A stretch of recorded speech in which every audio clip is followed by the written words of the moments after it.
इंसान पाकिस्तान की सैर को आया। जाते वक्त इसने एक दुकान पर जलेबियां देखी। देखकर इसे बड़ा ताज्जुब हुआ कि ये ऐसे गोल कैसे हो जाती हैं, और फिर यह कि इनके अंदर शीरा भी है। आखिर ये इनके अंदर कैसे चला गया। इसने 1 किलो जलेबियां पैक करवा ली और साथ लेकर अपने मुल्क पहुंचा। अपने मुल्क पहुंचकर वो जलेबियां लेकर अपनी लेबॉर्ट्री पहुंचा और अपने से सीनियर साइंसदान को दिखाकर बोला, इन पर रिसर्च करें कि ये आखिर गोल कैसे हो गई, और मज़ीद ये कि इनके अंदर शीरा कैसे चला गया। इस पर सीनियर साइंसदान ने गुस्से से अपनी दराज खोली और इसमें से एक समोसा निकाल कर इसे कहा, मैं 5 सालों से इस समोसे पर रिसर्च कर रहा हूँ कि इसके अंदर आलू कैसे चला गया, अभी तक पता नहीं लगा पाया, और तुम ऊपर से एक नई परेशानी लेकर आ गए हो।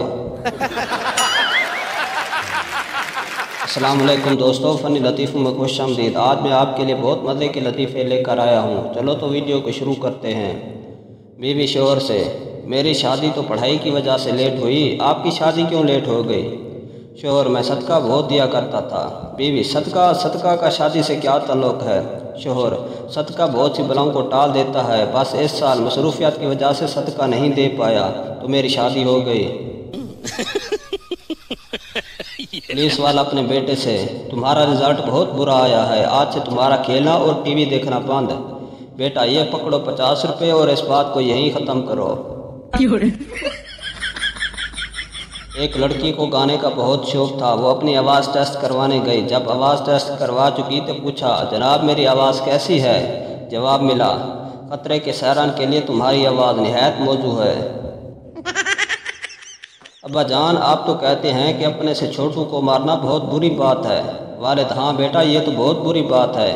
बेटा, अब्बा जान, तो आप हमारे मास्टर साहब को क्यों नहीं समझाते, वो तो छोटे बच्चों की रोज़ पिटाई करते रहते हैं।